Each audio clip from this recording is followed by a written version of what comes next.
Hi there! Welcome to another video discussion. So this video is specifically about filing rules and their clerical ability. This is something na lumalabas sa sub-professional level ng civil service exam. For rule number 1, name of individuals, last name as Unit 1, first name or initial as Unit 2, and middle name or initial as Unit 3. When two names in Unit 1 begin with the same letter, you consider the next or second letter in arranging for alphabetical order. If both the first and second letters are the same, consider the third letter and so on until the letters are different. Punctuation such as period or apostrophe is omitted. So, para mas maintindihan natin, narito ang halimbawa ng rule number 1. Sa name na Tony A. Stark, sa Unit 1, sabi dito is last name or apelyido. So, yung Unit 1 dito, magfo-fall yung Stark, yung apelyido na Stark. Sa Unit 2 naman, nandyan yung first name which is Tony. And sa Unit 3 is yung middle initial na letter A. So, yung apelyido sa Unit 1 or last name, sa Unit 2 is the first name which is Tony, and sa Unit 3 is the middle initial which is letter A. Sa madaling salita, ang last name or apelyido bilang Unit 1 ay itinuturing na pangunahing unit para sa pag-arrange ng mga pangalan alphabetically. Ibig sabihin nito na ang mga apelyido ay magiging unang bahagi of comparison sa pag-arrange ng mga pangalan. Next ay ang first name or initial name as Unit 2 at middle name or middle initial naman ang Unit 3. Narito ang ilan pang mga halimbawa. Sa tatlong pangalan na ito, Sarah Alonso, James C. Abad, at John M. Antonio. Kung i-arrange sila alphabetically, una dyan ay ang Abad, James C. Pangalawa ay ang Alonso, Sarah, at Antonio, John M. naman ang panghuli. Ang ibig sabihin nito na kung pareho ang mga unang titik ng apelyido sa Unit 1, tinitingnan ang sumunod na titik para malaman ang tamang pagkakasunod-sunod. Katulad ng mga halimbawang ibinigay. Dahil ang lahat ay nagsisimula sa letter A, kaya naman pangalawang mga titik ang tiningnan dyan. Katulad ng B, L, at N upang malaman ang alphabetical order ng mga apelyido. Kung pareho naman ang una at ikalawang titik, titingnan naman dito ang pangatlong titik hanggang sa mahanap ang unang punto ng pagkakaiba. Ito ay upang matiyak na tumpak ang alphabetical order kapag pareho ang mga unang letra ng mga apelyido. Sinasabi rin dito na punctuation such as period or apostrophe is omitted. Halimbawa, sa pangalang Tony A. Stark. So sa Unit 1, nandyan ang Stark, Unit 2, Tony, at Unit 3, ang middle initial niyang letter A. So, sa Unit 3, yung middle initial niyang letter A, tinanggal ang period. Kasi nga, yung period or apostrophe ay hindi kasali. Dumako naman tayo sa rule number 2, personal names with prefixes. Prefixes such as MC in McAdams is considered as part of the name it precedes. Ignore any apostrophe or space that may appear within or after the prefix. So, these are commonly used prefixes. Halimbawa nito ay ang pangalang Lebron B. James. Sa Unit 1, nandyan yung James, Unit 2, Lebron, at Unit 3, ang middle initial niyang letter B. So, dahil ito ay tumutukoy sa mga personal na pangalan na may prefixes, sa rule number 2, nagbibigay ng mga gabay para sa pagtrato ng prefixes sa mga pangalan kapag inaayos, inoorganisa, o ina-arrange alphabetically ang mga listahan. Ayon sa patakaran, itinuturing na bahagi ng pangalan ng ilang prefixes at ang anumang apostrophe or spaces na makikita sa loob o pagkatapos ng prefix ay dapat i-ignore sa pagdetermine ng pagkakasunod-sunod ng mga pangalan. Narito ang iba pang mga halimbawa. Sa pangalang Olivia Dewberry, sa Unit 1, nandyan ang apelyido ng Dewberry. Unit 2 ay ang first name niyang Olivia. While sa pangalan namang Jerry A. McDonald, sa Unit 1 ang apelyido niyang McDonald. Unit 2 is Jerry. At sa Unit 3, magfo-fall ang middle initial niyang letter A. So, mapapansin nyo na tinanggal dyan ang period dahil nga sinasabi na ang period at apostrophe ay ino-omit. At ang Celeste Van Ivan naman ang pangalan, nandyan sa Unit 1 ang Van Ivan at Celeste naman sa Unit 2. Now, let's move on to rule number 3, hyphenated personal names. Consider a hyphenated first, middle, or last name as one unit. Do not include the hyphen in the unit name.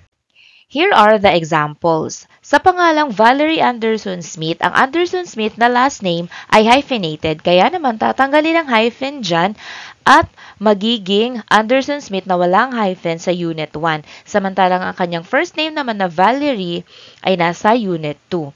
Samantalang ang Alison Garcia Lim naman, hyphenated din ang last name na Garcia Lim, kaya tatanggalin din ang hyphen dyan at magiging Garcia Lim na walang hyphen sa Unit 1. Samantalang ang kanyang first name na Allison ay nasa Unit 2.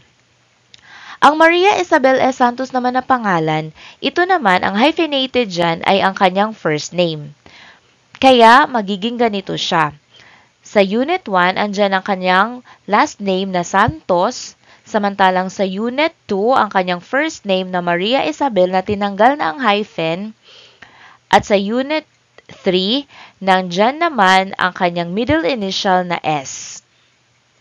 This time, let's discuss Rule 4, single letters and abbreviations of personal names. So, ito naman ang rule pagdating sa single letter at abbreviations ng mga personal na pangalan.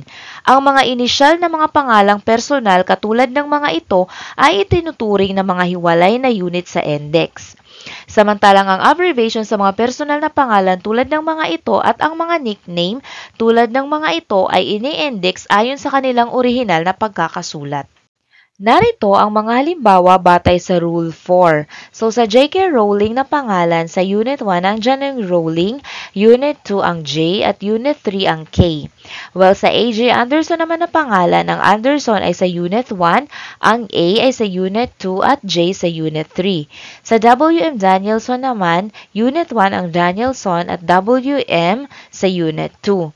Well, T.J. Mendoza na last name na sa Unit 1, Unit 2 ang T, at Unit 3 ang J. Ito naman ang Rule 5, personal names with titles and suffixes. So, ang titulo o title ay nakasulat muna bago ang pangalan tulad ng mga ito. Samantalang ang suffixes naman ay mag-a-appear pagkatapos ng pangalan at kasama ang mga terminong nagpapahayag ng seniority tulad ng mga ito.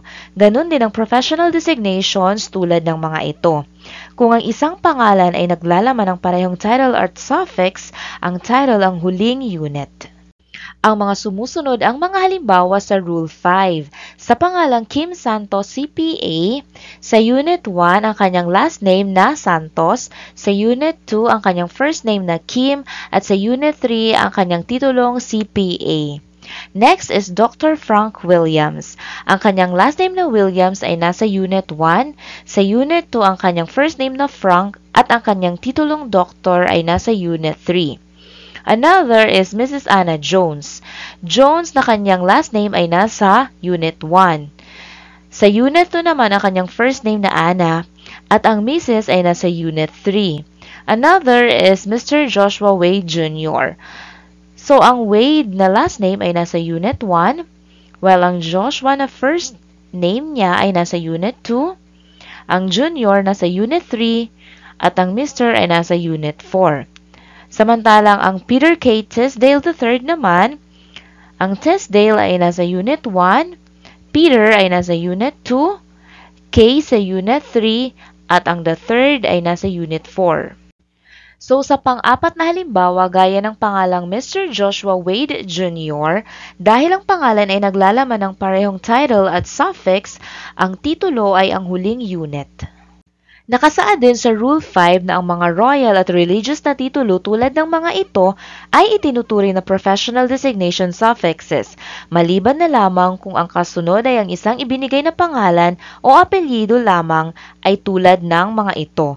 Kaya naman sa pagkakataong iyon, ini-index ito ayon sa orihinal na pagkakasulat. Para mas maintindihan, narito ang ilang mga halimbawa. So, sa pangalang King Abdullah, ang kanyang royal title na king ay nabibilang sa Unit 1, samantalang ang Abdullah ay nasa Unit 2 naman. Sa Father John, ang kanyang religious title na father ay nasa Unit 1, samantalang nabibilang naman ang John sa Unit 2. Sa Sister Mary Smith naman, ang Smith na last name ay nasa Unit 1, Mary na first name ay nasa Unit 2, at ang kanyang religious title na sister ay nabibilang naman sa Unit 3. Ngayon naman ay talakayin natin ang Rule 6, Names of Businesses and Organizations. Dito, ang mga pangalan ng negosyo ay ine-index as written gamit ang letterhead or trademark bilang guide.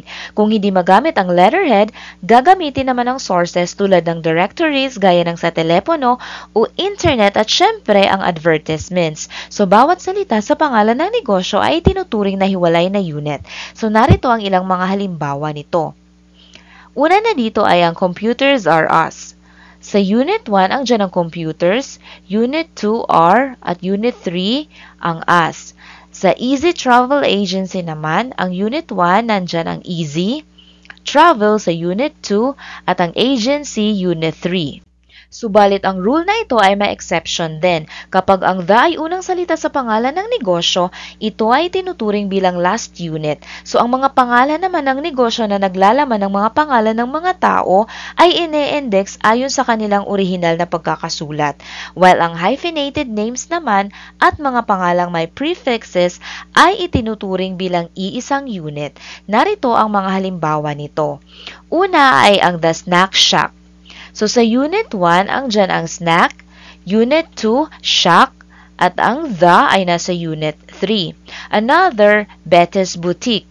Sa Unit 1, Betty's, Unit 2, Boutique. Well, the El Amigo Mexican Restaurant naman, El Amigo, sa Unit 1, Mexican, Unit 2, at Restaurant sa Unit 3. Now, let's move on to Rule 7, Letters and Abbreviations in Business and Organization. Ang single letter sa mga pangalan ng negosyo at organisasyon ay ine-index as written. Kung ang single letters ay hiwalay sa pamamagitan ng spaces, ine-index ang bawat salita bilang hiwalay na unit. Samantalang ang mga acronym naman ay ine-index bilang iisang unit, anuman ang punctuation o spacing. Ang mga maikling salita naman, gaya ng mga ito, at mga pangalan tulad ng mga ito ay ine-index as written at bilang iisang unit anuman ang punctuation o spacing. Ang mga call letters naman ng istasyon ng radyo at telebisyon, gaya ng mga ito ay ine-index din as written at bilang iisang unit. Ilan sa mga halimbawa na nabibilang sa Rule 7 ay ang mga ito. Una na dito ay ang ABC Radio Station. Sa Unit 1, ang ABC, Unit 2, Radio, at Unit 3, Station. While AK Electric naman, A Unit 1, K Unit 2, at Electric sa Unit 3. Narito ang ilan pang mga halimbawa. Sa Regal Manufacturing Corporation, Unit 1 ang Regal, Unit 2 ang abbreviation ng manufacturing, at sa Unit 3 ang abbreviation naman ng corporation. So sa Ace Repair Company naman, Ace is Unit 1, Unit 2 Repair, at Company Unit 3. Dumako naman tayo sa Rule 8, Punctuation and Possessives in Business and Organization. So, ang mga bantas o punctuation ay hindi pinapansin kapag ini-index ang mga pangalan ng negosyo at organisasyon. Ang commas, periods, hyphens, apostrophes, dashes, exclamation points, question marks, quotation marks, at diagonals ay hindi rin kinikilala at ini-index ang mga pangalan as written.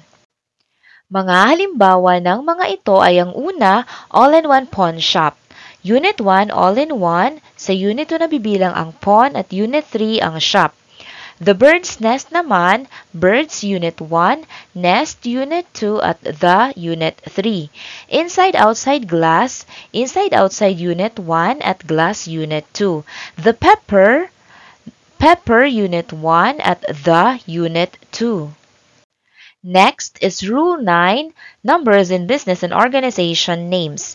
Ang mga Arabic numbers na isinusulat gamit ang mga digit at Roman numerals ay itinuturing bilang iisang unit at fina-file ayon sa number order bago ang alphabet characters, kung saan ang Arabic numbers ay nauuna bago ang Roman numerals. Ang mga halimbawa ng mga ito ay ang una, 9th Street Grill. So, Unit 1 nabibilang ang 9, sa Unit 2 ang street at Unit 3 ang grill. Another, 7 days extended in. Sa Unit 1 ang 7 days, Unit 2 extended at in sa Unit 3. 8 movie theater naman na halimbawa, ang Roman numeral na 8 ay nasa Unit 1, Movie Unit 2, at Theater Unit 3. So sa 21st Street photo naman, 21st Unit 1, Unit 2 ang street at photo sa Unit 3. This time, let's discuss Rule 10, Symbols in Business and Organization Names. Kung ang isang simbolo ay bahagi ng pangalan, ine-index ang simbolo as if spelled out. Kung ang isang simbolo naman ay ginamit kasama ang isang numero ng walang spacing between, gaya ng mga ito ay tinuturing na iisang unit at isinusulat ang simbolo katulad ng mga ito. Mga halimbawa nito ay ang una, kung mapapansin nyo dyan, may peso sign na simbolo at words na days at hotel. So kung i-index mo yan sa Unit 1, instead na peso sign, ang word na peso ang ilalagay mo at sa Unit 2, ang dyan ang days at Unit 3 naman ang hotel. So another example is 50-cent burger din. So sa Unit 1, instead of sign or simbolo, yung word na cent yung ilalagay mo. So, magiging 50 cent siya. Sa Unit 2, ang burger at Unit 3 naman ang den. Next, Rule 11, Government Names. Ang government names ay una munang ine-index ayon sa pangalan ng unit ng pamahalaan, tulad ng bansa, estado, lalawigan o lungsod. Pagkatapos, ine-index naman ang distinctive name ng department, bureau, office o board. Ang mga salitang office of, department of, bureau of at iba pa ay hiwalay naman ng mga unit sa index kapag sila'y bahagi ng official name. Halimbawa nito ay ang Bureau of Prisons Justice Department. Sa Unit 1, Justice, Unit 2, Department, Unit 3, Prisons, Unit 4, Bureau, at Unit 5, of. Last but not least is Rule 12, Addresses. So kapag ang mga personal na pangalan at pangalan ng mga negosyo at organisasyon ay magkatulad sa ibang aspeto, ang filing order ay tinutukoy ayon sa address. Ikinukonsider ang mga bahagi ng address sa mga sumusunod na pagkakasunod-sunod. Una na dito ay ang city, pangalawa ay ang state which is spelled out in full, next, street name, another, quadrant such as northeast, northwest, southeast, at southwest. Another, house or building number. For example, Mobile World 12th Avenue, Northeast, Calamba, Laguna. Unit 1, Mobile World. Unit 2, Calamba. Unit 3, Laguna. Unit 4, Avenue. Unit 5, NE or Northeast. Unit 6, 12. So that's the end of this video and I hope that you found this lesson helpful.